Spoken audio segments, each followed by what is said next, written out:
السلام عليكم ورحمة الله وبركاته. معكم أخوكم محمد حدايدي، وهذه المرة مو لحالي، اليوم معايا ضيف الكل عارفه، عبد الله الغفيص. حياك الله عبد الله. الله يحييك محمد. من قناة نيو تك، الكل عارفها بكل تأكيد، قناة تقدم العديد والكثير من الشروحات بتصوير احترافي ومعلومات دقيقة.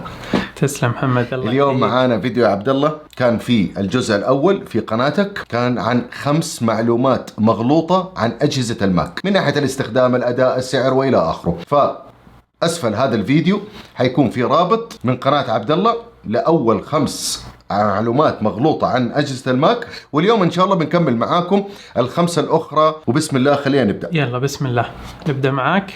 نبدأ مع أول معلومة. طبعا هذه المعلومات يا أخوان احنا يعني جمعناها من مواقع التواصل المختلفة، سألنا بتويتر، سألنا بالإنستغرام، بستوري اليوتيوب، وجمعنا المعلومات منكم انتم عن المعلومات المغلوطة عن أجهزة الماك، يعني أفكار انتم ماخذينها خطأ عن أجهزة الماك. طيب خلينا نبدأ معاكم في أول معلومة، وهي عن توفر التطبيقات.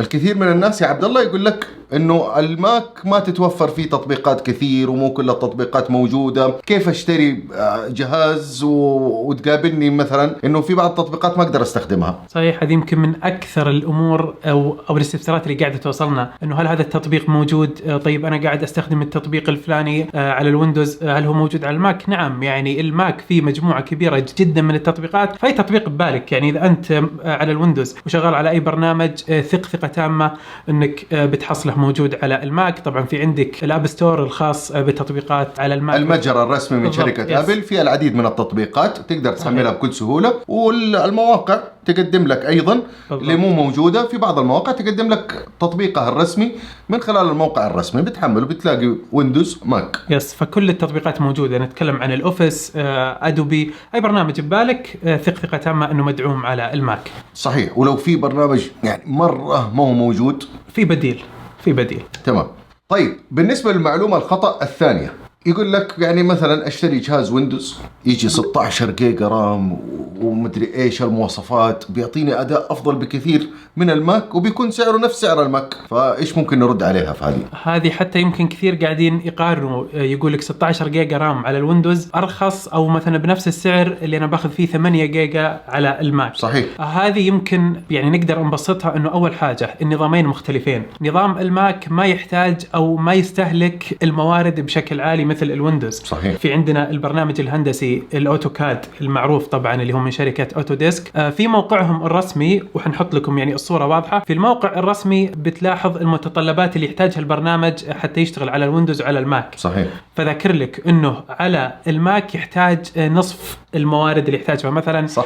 اذا هو يحتاج 4 رام فبيحتاج 8 رام في الويندوز. صحيح. اذا هو يحتاج 10 جيجا من التخزين في الماك فيحتاج 20 جيجا في الويندوز، وهكذا. فاغلب التطبيقات يعني اول حاجه عشان اللي هي المعالجات، خاصه اذا كان عندك معالجات ابل الام 1 وكذلك الام 2 بتستهلك اقل موارد من اجهزه الويندوز. فهذه المعلومه ابدا مغلوطه، يعني لا تقارن على موضوع المواصفات انه 16 جيجا في الويندوز هي المفروض انها تكون يعني نفسها مثلا 16 جيجا في الماك، لا ابدا.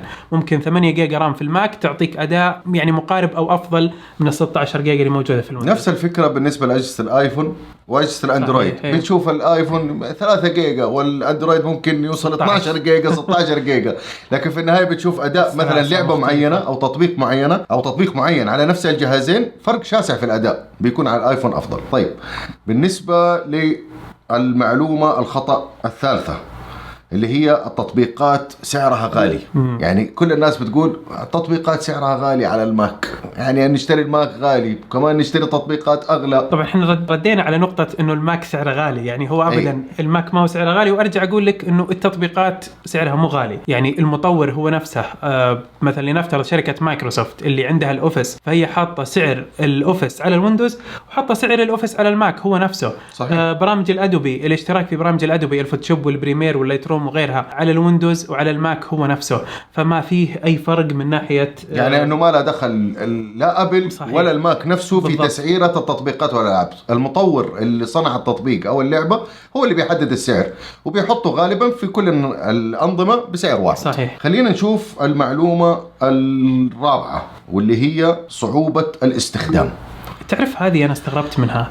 لانه لقيت تعليقات كثيره على الموضوع هذا، لانه هي شوف هي فعلا انت فجاه انت شغال على نظام مثلا 10 سنوات نظام معين ويندوز، وفجاه كذا قلت بحول ماك، فتحس انه اكيد في صعوبه. شوف انا لما حولت على الماك، انا حولت في 2013 بشكل كامل، يعني اوكي كنت استخدم الماك اول لكن مع الويندوز، يعني كان عندي الديسكتوب المكتبي هذا، يعني انا كنت مجمعه وعشان الجيمز والدنيا هذه، وكنت استخدم اللابتوب، لكن في 2013 حولت بشكل كامل. اذكر اول ما بديت استخدم الماك اول يوم اول يومين حسيت يعني بالجلitch هذا شوي، انه يمكن في حاجات ماني عارفها، يعني اختصارات الكيبورد عشان الكيبورد او لوحه المفاتيح انه فيها فرق، في فرق في بعض الحروف في اماكن بعض الحروف الاختصارات، فتحتاج يوم يومين خلاص بدك تكتشف السهوله، خاصه لما يكون مثلا معاك الايفون، عندك ساعه ابل، الايباد، بالضبط الايكو سيستم، فبتلاحظ مثلا اني انسخ حاجه بالايفون الصقها بالماك، صحيح، ارسال الصور،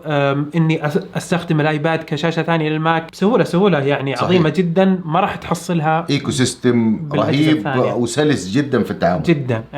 بتنقل الشاشه يا رجل، انقل الشاشه بالاير بلاي على الماك او العكس بعد لا، وابل تي في يعني منظومه كام، اي جهاز من ابل تقدر تشغله على اي جهاز ثاني وتستخدمه سلاسه غير طبيعيه، فابدا موضوع الصعوبه، فيعني عط نفسك ساعات معدوده وتلقى امورك كلها تمام. صحيح. فالناس اللي تشتري الماك ويعطي نفسه بس 3-4 ساعات ويقول لك ايش خلاني اشتري ماك وضيعت فلوسي، وينزل يبيعه ولا شيء، فاصبر على نفسك شويه وحتندم على اللي راح. صحيح. وعلى فكره ترى لما تشتري الماك الان مثلا من متجر ابل او حتى من يعني الموزعين المعتمدين او الوكلاء، غالبا بيوصلك ايميل يقول لك اذا محتاج مساعده، اذا تبغى سيشن مثلا تعليمي، يعني جلسه تعليميه عن الماك، فهذه متاجر ابل قاعده تقدمها، واعتقد في بعض الوكلاء عندنا برضو قاعد يعني يقدمونها اذا ما كان عندك متجر ابل، او ادخل على اليوتيوب وابحث بتحصل مجموعه. اساسا يعني الدعم الفني يعني احنا تكلمنا عليه في الفيديو. صحيح. اللي عندك دعم الفني في ابل كل صحيح. الناس تشهد فيه، دعم فني مجاني ويتكلم بالعربي، ممكن انك صحيح. يعني تتصل لو واجهت اي مشكله.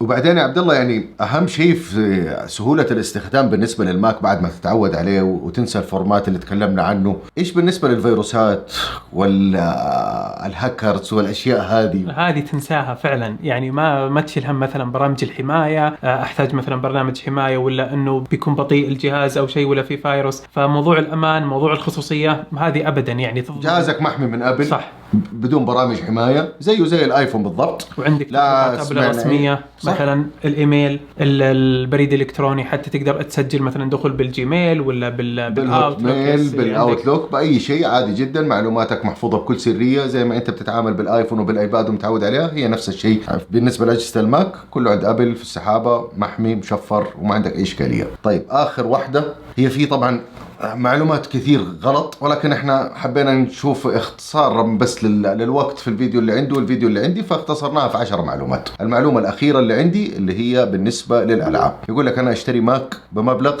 في الأخير ما أقدر ألعب ألعاب، حتى يقول لك إنه المواصفات العالية اللي موجودة في الماك وماني قاعد ألعب ألعاب. هذه يمكن إنه يعني ذكرناها أكثر من مرة، إنه فعلا الماك ما هو مخصص للألعاب بشكل كامل، ما هو موجه للاعبين، يعني الفئة يعني غالبا فئة اللاعبين أو الجيمرز مثلا بشكل أصح، هذول تلقى يبغى بي سي، يبغى يغير كرت الشاشة كل يوم ويحدث بالمواصفات، بلس إنه أصلا يعني الماك مثلا شفنا الآن في خدمة أبل الأركيد اللي فيها مجموعة الآن يعني من الألعاب تتحدث بشكل شهري، واعتقد انه ابل الان قاعده تركز، يعني هذا ترى توقع شخصي، انه قاعده الان تركز على الايفون والايباد، بما انه يعني هي اصلا رائده بهذا المجال الالعاب اللي على الهواتف الذكيه في هذه الخدمه. بعدها بيجي التطوير على الماك. يمكن صحيح. شفنا في المؤتمر حق المطورين WWDC الاخير لما اعلنوا عن الM2 والقدرات الرهيبه اللي في هذا المعالج، تكلموا عن موضوع الالعاب، واضح انه في توجه جاي على الالعاب. ايضا لو تحمل ستيم على الماك بتحصل فيه بعض الالعاب تدعم أجهزة الماك. لكن دائما نرجع نقول انه الماك غالبا ما هو موجه للفئه هذه، يعني اما مثلا فئه الطلاب، فئه الاعمال، المحترفين ياخذون البرو، شغل المونتاج وغيرها يعني من الاستخدامات. صحيح. وبس كده تقريبا يا اخوان، هذه كانت 5 معلومات مغلوطه عن اجهزه الماك، كانت الخمسه الثانيه من اصل 10 معلومات، 5 الاولى حنلاقيها في الفيديو في قناه عبد الله، والرابط بتلاقوه بصندوق الوصف اسفل هذا الفيديو. فبكده يكون عندنا 10 معلومات مغلوطه عن اجهزه الماك، وبكل تاكيد نرحب ارحب بجميع الاستفسارات في قناتي او في قناه عبد الله اكيد. وان شاء الله نكون ضيوف. افدناكم بمعلومات مفيده ونكون ضيوف خفيفين عليكم ونشوفكم ان شاء الله في لقاءات اخرى. يعطيك الف عافيه عبد الله. الله يعافيك. اهلا وسهلا محمد. في امان الله. السلام عليكم.